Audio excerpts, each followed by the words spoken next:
एक बार महिलाएं साथी हाथ खड़ा कर ले, सभी महिलाएं, दोनों हाथ।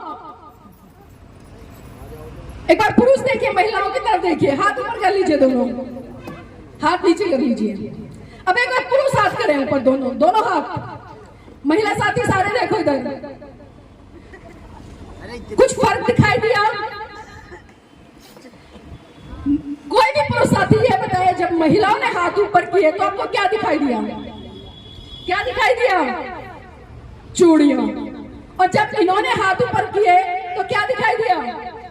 कुछ भी दिखाई नहीं दिया ना।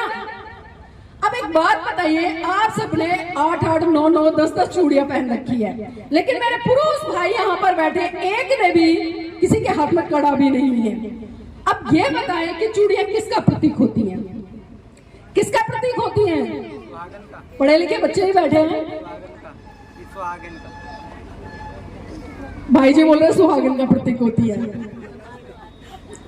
भाऊजी के लिए तालियां बजा दीजिए। भाऊजी ने कहा कि गुलामी का प्रतीक होते हैं, कमजोरी का प्रतीक होती है।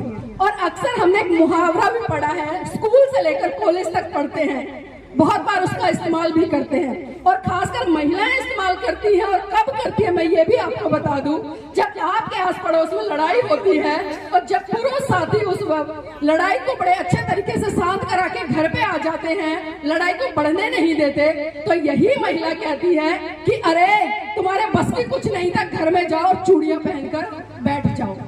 तो इसका मतलब क्या समझे कि जो लोग चूड़ियां पहनते हैं वो कमजोर है? कमजोर है ना?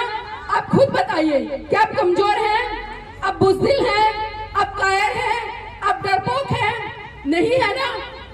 नहीं है ना? तो फिर ये चूड़ियां किस लिए? और जो लोग ये कहते हैं कि चूड़ियां सुहाग का प्रतीक है, तो पुरुषों को भी चूड़ियां पहननी चाहिए, तभी तो पता चलेगा ना भाई, आप इनका सुहाग है और ये आपका सुहाग है। लेकिन कैसा होता है, जितनी भी परंपराएं, जितने भी रीति रिवाज लादे गए वो सिर्फ और सिर्फ महिलाओं पर लादे गए हैं। कभी आज तक आपने पुरुष को देखा, जब विवाह होता है तो एक लड़का पक्ष होता है और एक लड़की पक्ष होता है। आप एक लड़की को देखना, सर से लेकर पांव तक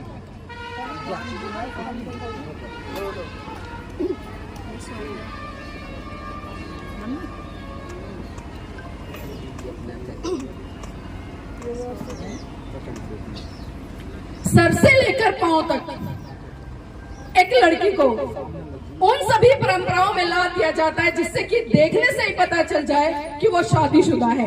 उसके पैरों में बिछुए डाल दिए जाते हैं, उसके हाथों में चूड़ियां डाल दी जाती है, गले में मंगलसूत्र पहना दिया जाता है, माथे पे बिंदिया लगा दी जाती है और मांग में सिंदूर भर दिया जाता है। लेकिन वहीं दूसरी तरफ अगर हम पुरुष साथी को उठाकर देखें तो सर से लेकर पांव तक उसके शरीर पे एक भी आभूषण आपको ऐसा दिखाई नहीं देगा जिससे ये पता चले कि ये शादीशुदा है। आप समझ रहे हो कि आपको किस कदर और किस हद तक गुलाम बनाया जा रहा है। शादी तो पुरुष की भी हुई है ना? तो क्या कभी ऐसा पुरुष के साथ हुआ है कि पुरुष दूर से आ रहा है और पता चल जाए हमें देखते ये शादीशुदा है? कभी ऐसा हुआ है? लेकिन महिला को हम दूर से ही देखते, पहचान लेते हैं और बता देते कि ये शादीशुदा है। तो मेरी बहनों, ये चूड़ियां, 16 श्रृंगार जितने भी हैं, ये आपकी संस्कृति के नहीं है। और परम पूज्य बाबा साहब ने जिन जिन चीजों को आपको मना किया करने के लिए, आप लगातार उन्हीं चीजों को आज कर रही हैं, बढ़ावा दे रही हैं। अभी कुछ दिन पहले